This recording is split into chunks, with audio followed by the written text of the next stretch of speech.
Yo, I'm Ray. Okay sa helmet, pag tinanggal, mas surprise na malupit. Anyways, bagong umaga ulit, katatapos lang ng trabaho, pagod ang isipan at katawan, pero ang pagbumotor, game pa rin. Naisip ko na imbis na matulog agad, hanap muna tayo ng cafe na pwedeng magpahangin, uminom ng mainit na kape, at magpanggap na life is good. Dito sa cafe na tanaw ang kabundukan, may bonus pa. Kita rin ang dalampasigan, bundok sa kaliwa, dagat sa malayo. Sosyal. And yes, we're going to Merly's Coffee House. Tara, gas, chill, kape. Let's go! Sa mga hindi nakakakilala sa akin, so I'm Ray. Isa akong fireman. Kasi I'm on fire. Kasi hata ko. Charot lang. Hindi. Isa akong contractor. Wish ko lang din, no? Kasi kung totoo man yan, mayaman na sana. Isa pala akong doktor. Doktor ng mga malulubhang sakit. No, it's joke lang. Pero seryoso tayo. Isa lang akong ordinaryong family man. Just a father na nagsusumikap araw-araw para sa pamilya, marunong mag-inig, inuunaw ang pamilya bago ang sarili. Tandang magsakripisyo para sa kinabukasan ng mahal ko sa buhay. I'm not perfect, pero laging present. Di mayaman, pero puno ng pagmamahal. So, lamig. Anyways, ito na yung dadaanan muna natin papuntang Merly's. Nampili ko na itong Luwakan Access Road. Tapos daraan tayo sa may Camp 7. Pasok tayo ng Montecillo Road. At labas na natin is nasa Marcos Highway na tayo. So, tara!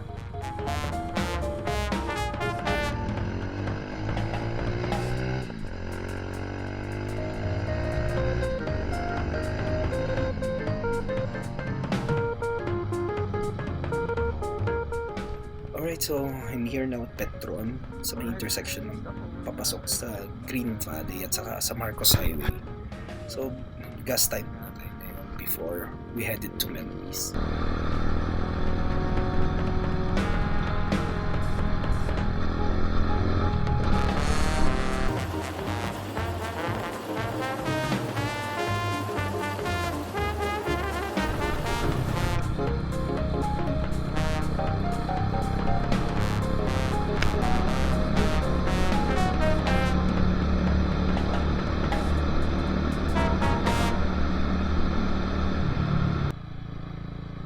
I enjoy doing this every morning. Ang sarap kasi mag-ride sa ganitong oras. Hindi pa ako inaantok.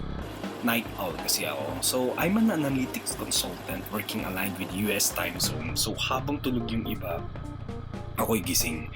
Kaya, kada umaga, ito na yung reward ko sa sarili ko.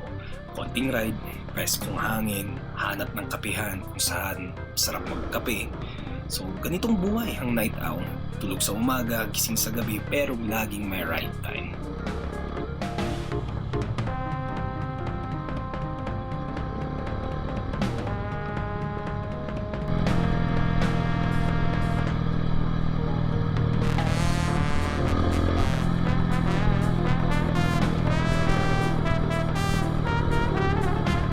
Every time I ride, isang prayer lang ang binibigkas ko.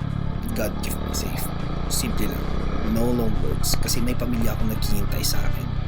Kaya bawat tahak ko sa daan, hindi pabilisan, hindi pastigan, ride safe palagi. Kasi ang pinaka-importante sa lahat ng biyahe, kung makauwi kang ligtas.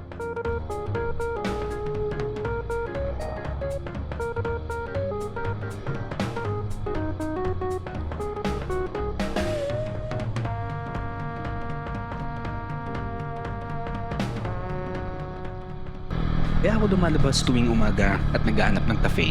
Simple lang ang dahilan para ma-relieve ang stress. Night owl worker kasi ako. Isipin mo isang linggo, halos baliktad ang oras ng tulog. Kaya kailangan ko talagang mag-unwind. Ang pagra-ride sa umaga ang pahinga ko.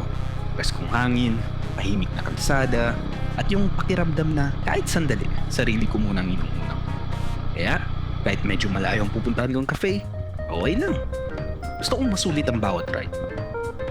Pagdating ko sa Merly's Coffee House, unang tapak mo pa lang, ramdam mo agad yung lamig ng hangin at yung tahimik na gising na bundok. Hindi pa maingay ang mundo, walang rush. Parang ikaw pa lang at yung lugar ang nag-uusap. Siyempre, picture taking muna tayo. Kahit umaga, ang ganda na agad ng liwanag ng araw. Linis, presko, parang bagong reset yung utak.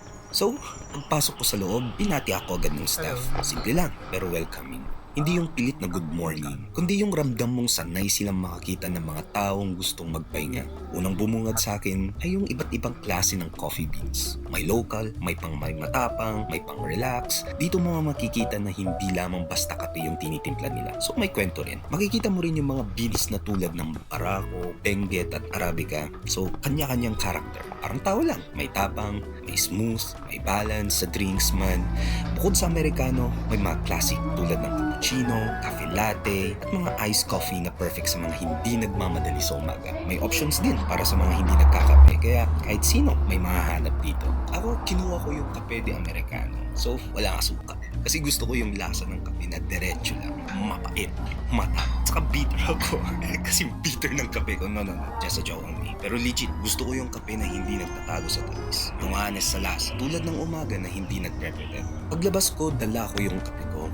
Doon ko talaga na-feel yung lugar, yung view ng bundok na unti-unting naliliwanagan ng araw, yung ulap na dahan-dahang gumagalaw, tapos ikaw, tahimik lang, umihikot ng kape. So, ang umaga talaga yung vibes. Perfect para mag-isip or simpleng mag-reset bago sumabak ulit sa buwan. So, masasabi ko ang Melry's Coffee House ay hindi lang pang kape. Pang umaga siya sa mga taong gustong magsimula ng araw ng kalmado. Walang pressure, walang ingay, kape, bundok at katahimikan lang. Minsan hindi mo nga kailangan ng maraming salita eh. Kailangan mo lang ng lugar na ganito. That's today's ride. Isang stop pa lang to sa mga mahahabang rides na ating pwedeng pagsamahan. Marami pang lugar at marami pang kwento sa daan.